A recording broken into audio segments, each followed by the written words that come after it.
Shalom, Erev Shabbat Kodesh, Vayigash, a few words from the Zohar.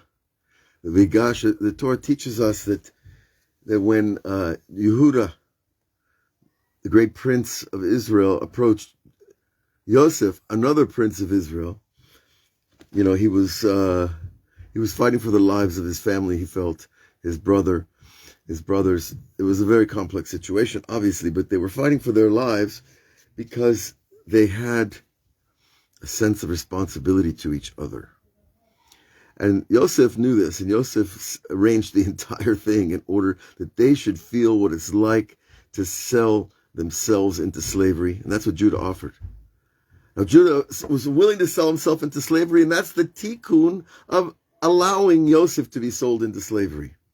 So you see, it's mida keneged mida, it's measure for measure. And God creates the whole world measure for measure. Every single soul has an equal and opposite power for good or evil. And we have to understand that we carry around these two selves inside us, measure for measure. And so too, the perfect balance between this world, this massive universe, 100 billion stars just in the Milky Way, 100 billion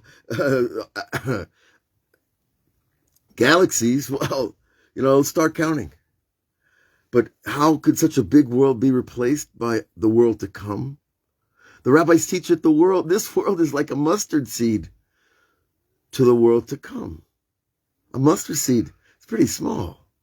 This whole world is like that. But you see, if we look at the comparison of this world to a mustard seed, it's a seed that's going to grow and expand. But the world to come is the place where God is immediately accessible. God is, his infinity and eternity is right in front of you all the time, if you merit. And so you see that when you merit to the world to come, you're meriting to something that you cannot explain. But it has to be in proportion to what we have now to make it a fair setup, because it's mida keneged mida, measure for measure. If this world is A big, then number two, the world to come is going to be not 10 times, not 100 times, not 1,000 times greater. Impossibly greater. And Shabbat is a taste of that world. Now, how is that? Well, how is Shabbat a taste of that world? How can we take something so great and contract it into a little moment of time and space? But rather, what happens is God takes a bit of Shabbat and put it aside for us. And we receive a piece of that every Friday afternoon. And that piece of Shabbat is the sense you have of letting go, the sense you have of reaching a conclusion. For all intents and purposes, this world has ended Friday afternoon, and Shabbat begins. And we don't know what will be next week. We have an idea, but you understand that the world to come that we're waiting on, we can get a taste of it in this world through Shabbat.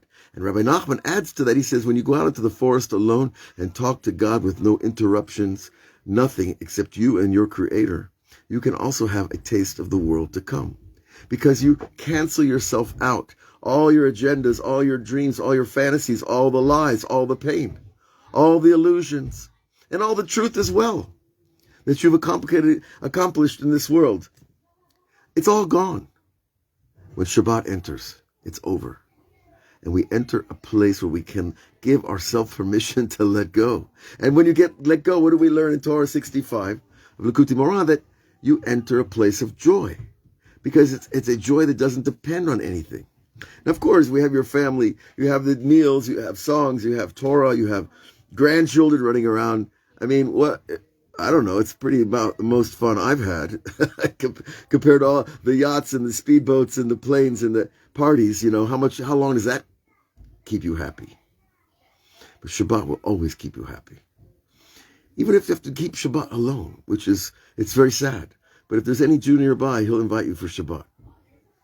But nonetheless, understand that this world to come, this concept, it's not a fantasy dream world. It's the world that is already, that we were taken from and we will be returned to.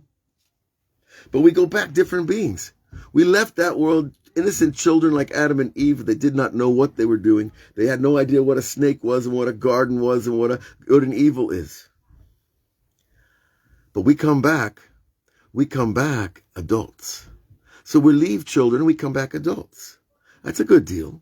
This world is just here to make us mature adults so that we can appreciate the creativity and the power of the Creator. We have to have a distance and separation from Him. So that's the weekdays. Shabbat comes, says, now come back, folks, come back.